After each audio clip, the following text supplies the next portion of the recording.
Sejam feitos pelo homem ou não, existem incontáveis locais em nosso mundo que levantam mais perguntas do que respostas. De uma cratera que parece levar às profundezas do inferno, à cidade que coloca seus residentes para dormir. Não faltam lugares misteriosos na Terra. Então, sem mais delongas, vamos ver alguns lugares que não deveriam existir em nosso planeta, mas que de alguma forma ainda existem. A mina Centralia. Centralia, na Pensilvânia, já foi uma cidade agitada cheia de residentes, graças à rica indústria de mineração de carvão da região. Mas o carvão que levantou a cidade acabou sendo o que a derrubou. Acredite ou não, hoje o solo sob a cidade, agora fantasma de Centralia, está em chamas. Para aqueles que são corajosos o suficiente para visitar, você pode até pegar a fumaça saindo do solo. Mas como isso aconteceu? Bem, se voltarmos para maio de 1962, é registrado que a queima do conteúdo de um aterro local acidentalmente provocou um incêndio nas minas de carvão abaixo dele. As minas começaram a queimar e logo o incêndio se espalhou ao longo das enormes camadas de carvão que corriam pelos túneis sob a cidade. Mas espera aí, 1962 e ainda tá queimando hoje? Isso significa que está em chamas há mais de 50 anos? Bom, é verdade. Acontece que o fogo se espalhou tanto e se tornou tão intenso que não havia nada que os residentes pudessem fazer para apagá-lo. Com o passar dos anos, o solo sob as ruas começou a ficar cada vez mais quente, chegando a atingir 480 graus Celsius em alguns locais. Em 1981, foi relatado que até os túmulos no cemitério local haviam caído no abismo de fogo, e a fumaça tinha começado a sair de grandes ralos que se formavam pela cidade. Em 1992, o governo comprou a cidade, e desde então foi oficialmente abandonada, exceto por 7 moradores restantes, que se recusam a sair até hoje. Hoje o fogo ainda queima, e espera-se que continue queimando por bem mais de 100 anos. Falando em assuntos quentes, se você quiser ser o primeiro a aprender sobre alguns dos fatos mais incríveis que nosso mundo tem a oferecer, não se esqueça de clicar nos botões curtir e se inscrever. Tenho novos conteúdos todos os dias, então ative o sininho de notificações também, para que você não perca nada. Bom, agora que estamos juntos, vamos dar uma olhada em alguns lugares ainda mais impossíveis.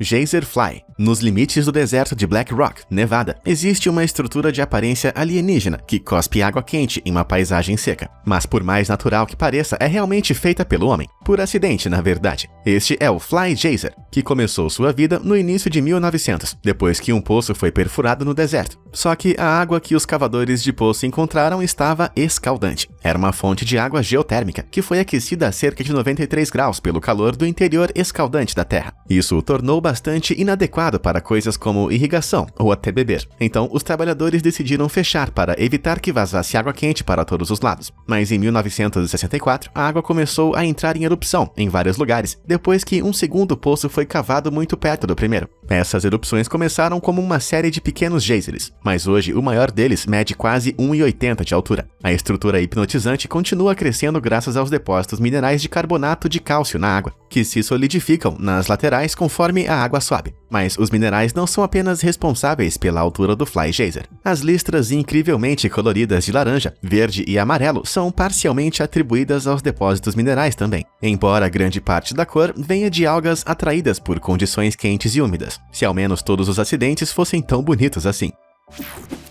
Göbekli Tepe. Aqui está uma pergunta. Como nossos ancestrais criaram uma sociedade? De acordo com especialistas, primeiro eles inventaram a agricultura, depois edifícios e assentamentos permanentes, e finalmente a religião e a cultura emergiram. Por séculos, essa tem sido a receita secreta para entender como o homem primitivo evoluiu. Isso é, até que Göbekli Tepe foi descoberto e questionou toda a linha do tempo. A poucos quilômetros da cidade de Urfa, na Turquia, as ruínas desse templo de 12 mil anos podem ser encontrados. Como você pode ver, muitos dos pilares restantes têm imagens intrincadas esculpidas neles, como esse leão, ou esses abutres, escorpiões e o que quer que seja isso. Algum tipo de frango alienígena? De qualquer forma, os especialistas acreditaram que esse era um local de culto e que antecede as estruturas neolíticas como Stonehenge em pelo menos 6 mil anos. Mas é aqui que fica quase impossível. Foi construído antes que qualquer cultivo humano ocorresse na região. Agora, como esses povos antigos poderiam ter passado de caçadores a devotos adoradores, sem aquela etapa crítica de formar assentamentos para cultivar o seu próprio suprimento de comida primeiro? Não teria sido impossível para uma comunidade não agrícola ter tempo e recursos para se dedicar a um projeto como esse? Essas perguntas escaparam de uma resposta definitiva por mais de uma década. As teorias sugerem que Göbekli Tepe é algum tipo tipo de memorial cerimonial local, ou possivelmente um lugar espiritual, no qual caçadores poderiam superar seus medos das feras que compartilham seu território. Outras teorias vêm em uma variedade enorme, com alguns pensadores alternativos teorizando que o local é uma evidência de civilizações, surgindo muito antes do consenso atual. Mas o que você acha que Göbekli Tepe significa para a nossa compreensão da história humana? Conta aí nos comentários.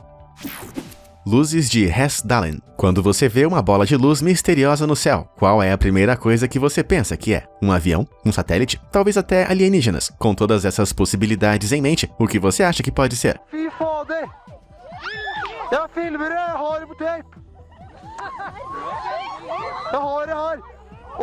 Aquela animada conversa norueguesa apontando para as estranhas luzes no céu foi capturada em Hessdalen, na Noruega. Mas esse não é um caso isolado. Houve centenas de avistamentos ao longo dos anos dessas luzes de Hessdalen. De acordo com um relatório técnico, começaram a aparecer em 1981 e se manifestaram nas mais variadas formações e até velocidades. Depois de muita análise e com tantas filmagens para observar, as pesquisas concluíram que as luzes não parecem ser simplesmente aviões ou faróis refletidos de carros. Então, como eles estão aparecendo aqui? Bem, os cientistas acreditam que eles podem ser cristais Ion-Coulomb, um tipo de matéria fria que se forma em temperaturas próximas do zero absoluto. Este processo é capaz de emitir muita luz colorida, mas essa não é a parte perturbadora. Cientistas explorando um local onde avistamentos são comuns encontraram um nível elevado de radiação vindo das rochas abaixo. É possível que a radiação esteja envolvida com os fenômenos, apresentando um perigo potencial para aqueles que tentam observar as luzes. Se a radiação pode ser o que está em jogo, e eu nunca pensei que diria isso, vamos todos torcer que sejam alienígenas afinal.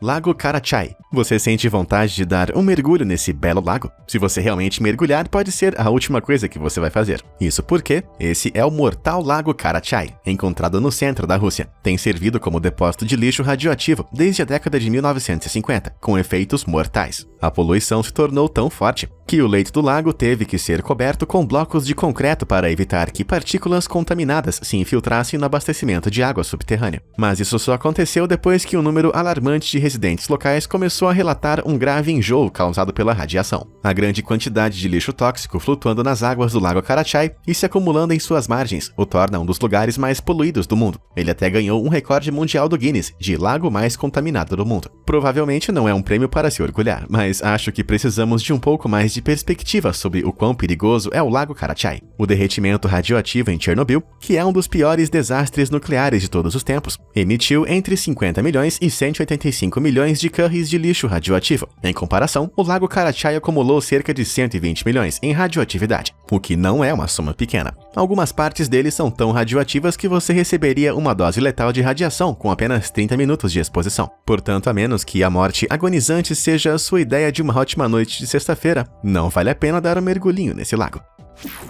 As linhas de Nazca. Você já tentou fazer um desenho com os olhos fechados? É muito difícil acertar algo assim sem ter qualquer tipo de perspectiva mais ampla, mas isso não foi algo que atrapalhou os criadores das linhas de Nazca. Nazca com Z, não NASCAR, antes que todos os fanáticos por petróleo entendam errado. Essas formas geométricas gigantes, chamadas geoglifos, foram gravadas com 10 a 15 centímetros de profundidade, nos desertos do Peru, há cerca de 2.500 anos. De cima, como você pode ver aqui, parecem incríveis, mas é aqui que fica interessante. Alguns desses geoglifos medem até 365 metros de comprimento, com muitas das características perfeitamente alinhadas. Então, como eles conseguiram criar imagens tão grandes com linhas tão perfeitamente retas, sem a tecnologia para olhar para o seu trabalho? Eles não podiam voar, e certamente não tinham satélites. Então, como conseguiram desenhá-los tão bem? É um mistério que nunca teve resposta. Tanto que na década de 70, alguns pensadores alternativos até propuseram que os alienígenas fossem os responsáveis pelas marcações. A chance é, no entanto, que essas fossem formas de adoração aos deuses do céu, muitas vezes interpretadas como um chamado para a chuva nas terras áridas. Eles podem ter usado esculturas de referência e varas unidas com barbante para marcar suas gravuras para os deuses em escalas tão grandes. Isso não torna menos impressionante, é claro. Mas para agradar a comunidade OVNI, mesmo que fossem de origem alienígena, por que homenzinhos verdes voariam até a Terra apenas para desenhar coisas como macacos e pássaros em um deserto? Se esse fosse o caso, o que você acha que eles estariam tentando nos comunicar? Diz aí nos comentários abaixo. Bolha protetora da Terra. Prepare-se, isso parece mais ficção do que ciência, mas de acordo com a NASA, os humanos criaram por acidente um escudo cósmico ao redor da Terra, usando tecnologia de rádio. Mas antes de você pegar os chapéus de papel alumínio e começar a quebrar torres 5G, vamos investigar um pouco essa descoberta incrível. A NASA acredita que ondas de rádio de frequência muito baixa, ou VLF, criaram uma bolha de proteção ao redor da Terra, nos protegendo de algumas partículas radioativas flutuando no espaço. Os VLFs parecem exercer uma força nessas partículas, desviando elas ainda mais da própria Terra, contribuindo para uma bolha protetora para nós lá no espaço. Embora você possa não ter ouvido falar em VLF antes, elas são usadas regularmente em tipos específicos de comunicações de rádio. Isso porque, graças às suas frequências ultra baixas, elas têm a capacidade única de penetrar fundo nos oceanos, ajudando veículos como submarinos a se comunicarem com a terra firme. Como efeito colateral, eles também são poderosos o suficiente para viajar para o ambiente espacial ao redor da Terra e exercer os seus efeitos, o que resulta no feliz acidente de proteger a humanidade. Espero que tenham chance contra surpresas espaciais, como asteroides apocalípticos e alienígenas com interesses em assuntos humanos. O vulcão de lama. Já ouviu falar de um vulcão de lama? Embora pareça algo que você possa encontrar no banheiro de um fast food, a realidade é ainda mais severa. O vulcão de lama de Sidoarjo entrou em erupção em Java em 2006 e continua a entrar em erupção até hoje. Ao contrário dos vulcões normais, os vulcões de lama não expelem lava quente derretida, mas geralmente uma mistura muito mais fria de gás, água e sólidos. Normalmente, os vulcões de lama crescem lentamente, mas em seu pico, esse fluxo interminável de sujeira expele mais de 180 mil metros cúbicos de lama todos os dias. Então, em apenas 24 horas, ele vomitou o suficiente para encher 72 vezes uma piscina olímpica. Ao longo dos anos, esses fluxos de lama deslocaram mais de 40 mil pessoas, causando quase 3 bilhões de dólares em danos e consumiram edifícios próximos em camadas de lama. Mas o que causou uma erupção tão violenta? Bem, ninguém está totalmente certo. Embora a maioria dos dedos, atualmente, apontem para a empresa de petróleo e gás, PT Lapindobrantas. A organização estava no meio de um projeto de perfuração de gás a cerca de 200 metros da erupção, que se acredita ter rompido as reservas subterrâneas de gás, dando início ao vulcão. Outros, por sua vez, acreditam que foi causado pelo aumento da pressão de um terremoto ocorrido vários dias antes. De qualquer forma, você pode imaginar perder tudo o que possui por lama úmida e fedorenta? Quase faz furacões parecerem um agradável dia de verão. As árvores malditas. Aracnofóbicos, tapem seus olhos e ouvidos agora mesmo, porque estou prestes a tornar seus piores pesadelos realidade. Em 2010, enchentes devastaram o Paquistão, mas os humanos não foram os únicos forçados a se mudar. Milhões de aranhas foram forçadas a deixar suas teias baixas e subir nas árvores. Esses aracnídeos estavam apenas tentando sobreviver como todos os outros, mas ao procurar abrigo, acabaram envolvendo as árvores em teias grossas, mas estranhamente espetaculares. Embora as aranhas tenham sido apontadas como as principais culpadas pelas teias peculiares, acredita-se que muitos outros insetos, como larvas de mariposas, também tenham contribuído. Mas o Paquistão não é o único lugar onde esse enigma encapsulado foi observado. A Austrália, a terra onde quase tudo pode matar você, também viu uma reação semelhante desses animais assustadores durante as enchentes de 2012, de Wagga Wagga. Está vendo tudo isso cobrindo os campos? Isso não é rede para proteger as plantações, é tudo teia de aranha. Essas aranhas, da família Linifidae, são conhecidas por liberar fios de teia ao vento, para ajudá-las a deslizar para longe quando estão em perigo ou precisando se mudar. O que significa que ficar naquele campo coberto de teia vai te fazer ficar revestido por um exército de aranhas voadoras em busca de refúgio. Eu prefiro o vulcão de lama, obrigado. As pedras musicais. Ao contrário da maioria das pedras, os pedregulhos de Upper Eddy, na Pensilvânia, são de natureza musical. Quando atingidas com um martelo, algumas das rochas encontradas no campo de pedregulhos de quase 3 hectares irão soar com um timbre claro como o de um sino. Basta ouvir. Muito estranho, não é? Isso criou tanta intriga que em 1965 um grupo de cientistas abriu vários deles para descobrir o que causava a qualidade sonora. Eles descobriram que todas as rochas são capazes de fazer barulho, mas algumas tocam em tons tão baixos que não podiam ser captados pela audição humana. Alguns teorizam que as propriedades semelhantes às de um sino vêm de processos únicos de congelamento e descongelamento que formaram as rochas, mas os detalhes ainda são um mistério. Ainda assim, graças aos vários tons e frequências que cada uma das rochas produz, isso significa que você pode criar uma melodia musical a partir dela. Olha só. Embora não haja uma explicação sólida de como essas pedras sonoras fazem isso, elas certamente trazem um novo significado para a frase show de rock.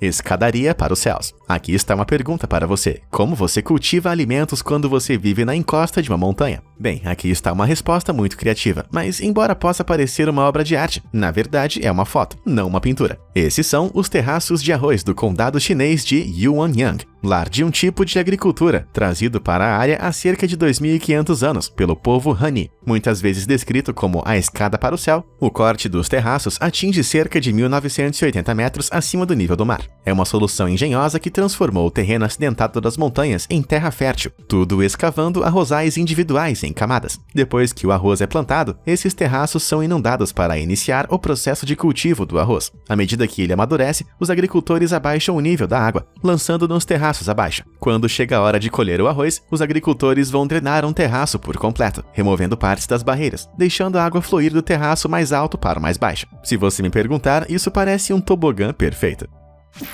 Cidade sonolenta. Por vários anos, os residentes de Kalatchi, um vilarejo no Cazaquistão, foram atormentados por uma doença terrível e misteriosa. Os residentes adormeciam de repente e permaneciam inconscientes por dias. A partir de 2012, os residentes começaram a apresentar essa doença em comum, com muitos relatando alucinações graves e perda de memória. Ao longo de vários meses, centenas foram vítimas dessa praga impossível, e até mesmo um gato local começou a sofrer dessa doença. O fenômeno se tornou um problema tão grande que a polícia e autoridades governamentais foram obrigados a investigar. Era uma nova forma de droga? A água foi envenenada? Talvez fosse algum tipo de arma biológica. Com teste após teste da área dando negativo, incluindo testes de radioatividade, os cientistas vasculharam seus cérebros por uma explicação antes de tropeçar em uma pista significativa. Os exames de sangue das pessoas que sofrem com a doença revelaram concentrações de monóxido de carbono mais altas do que o normal, o que estava dificultando o fornecimento de oxigênio a órgãos vitais como o cérebro. Foi quando o governo começou a apontar o dedo para uma mina de urânio abandonada nas proximidades, que supostamente estava vazando altos níveis de monóxido de carbono e envenenando a cidade. Enquanto muitos aceitaram a explicação, os cientistas foram rápidos em apontar falhas na teoria. As minas estavam inativas desde o início dos anos 90, e o monóxido de carbono é geralmente o produto da combustão. E mais importante, porque a doença do sono afetava apenas as pessoas agora,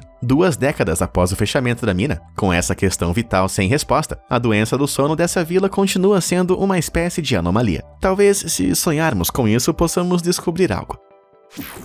O vulcão azul. De dia, o topo desse vulcão em Java, na Indonésia, se parece com qualquer outra cratera de vulcão ativa, mas à noite algo incrível acontece. A montanha ganha vida com chamas azuis, que geralmente são encontradas no cume, a 2.800 metros acima do nível do mar. Embora pareça que a erupção está cuspindo lava azul, o que realmente está acontecendo é igualmente incrível. Essa chama enigmática aparece porque o vulcão Kawah Ijen tem enormes reservas de enxofre, na forma gasosa, líquida e sólida. Conforme bolsões de ar escapam das rachaduras e aberturas nas laterais do vulcão, eles entram em contato com o oxigênio da atmosfera e são incendiados pelo calor do vulcão. Ao contrário da maioria dos combustíveis, o enxofre queima em azul e em baixa temperatura, criando essas imagens incríveis que queimam constantemente, mas são apenas visíveis na escuridão. Os humanos, como você pode esperar, vão encontrar um jeito de usar isso a seu favor. Depósitos de enxofre se solidificam em uma rocha de aparência amarelada, um material que é relativamente fácil de coletar, supondo que você não se importe com o gás tóxico.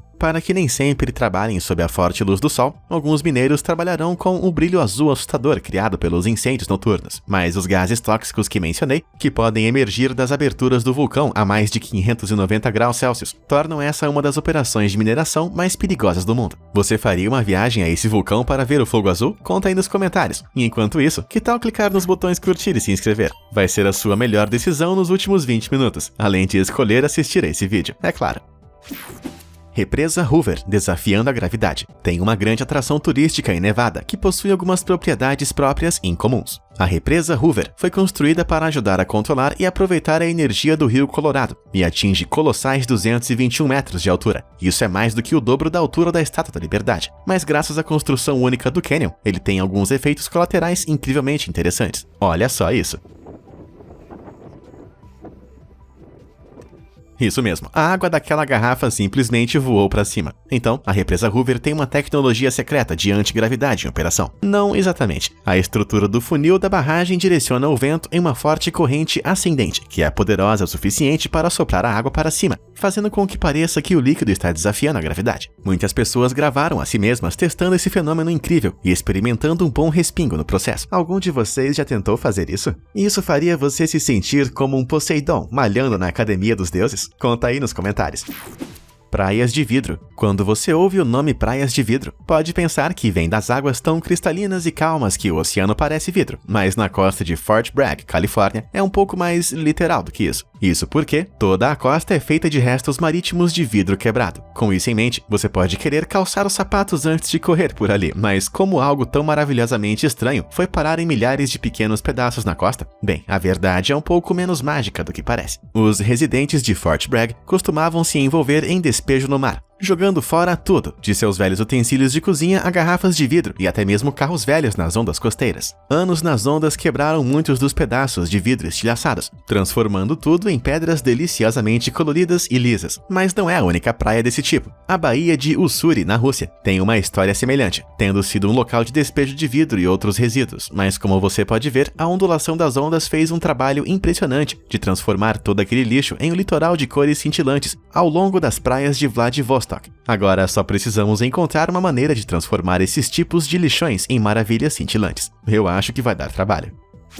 A Porta do Inferno. Olhando para o deserto árido do Turcomenistão, a última coisa que você esperaria ver é uma enorme cratera aberta, cheia de fogo. E, no entanto, a ígnea cratera da Varza, também conhecida como a Porta do Inferno, é um pesadelo muito real, que parece ter sido jogado para o calmo cenário do deserto. Será essa realmente a porta de entrada para as fossas quentes do inferno? Felizmente, não é. Como você pode ver, tem apenas cerca de 30 metros de profundidade, mas tem uma história de fundo interessante. Quase 50 anos atrás, em 1971, acredita-se que uma operação de perfuração soviética deu terrivelmente errado e abriu a cratera gigante, medindo 68 metros de largura. Os soviéticos estavam supostamente perfurando gás natural, um recurso pelo qual o Turcomenistão é famoso, e o fluxo de gás liberado da mina recém-formada apresentava sérios problemas. Com medo de que o acúmulo de gás causasse uma grande explosão, eles tentaram queimá-lo. Mas eles não estavam preparados para a grande quantidade de gás abrindo caminho através do solo e sustentando a queima muito além das expectativas. Com reservas de gás aparentemente enormes, o tempo de queima esperado da cratera de apenas algumas semanas continua quase 40 anos depois. No entanto, misteriosamente, não há relatórios ou registros oficiais de incidentes para a área que datem da época em que o incidente que teria deflagrado o fenômeno supostamente ocorreu. Portanto, embora essas origens sejam amplamente aceitas, não há uma história oficial de como essa cratera surgiu. Será que o diabo realmente se esqueceu de fechar a porta? Provavelmente explicaria muitas das coisas que aconteceram recentemente. Alguém aí teria uma rolha de 68 metros de largura para que possamos tampar esse buraco e manter o que quer que esteja lá dentro longe da gente? E aí, qual desses lugares mais te deixou perplexo? Você já foi a algum desses antes? Conta aí nos comentários. Obrigado por assistir e até a próxima!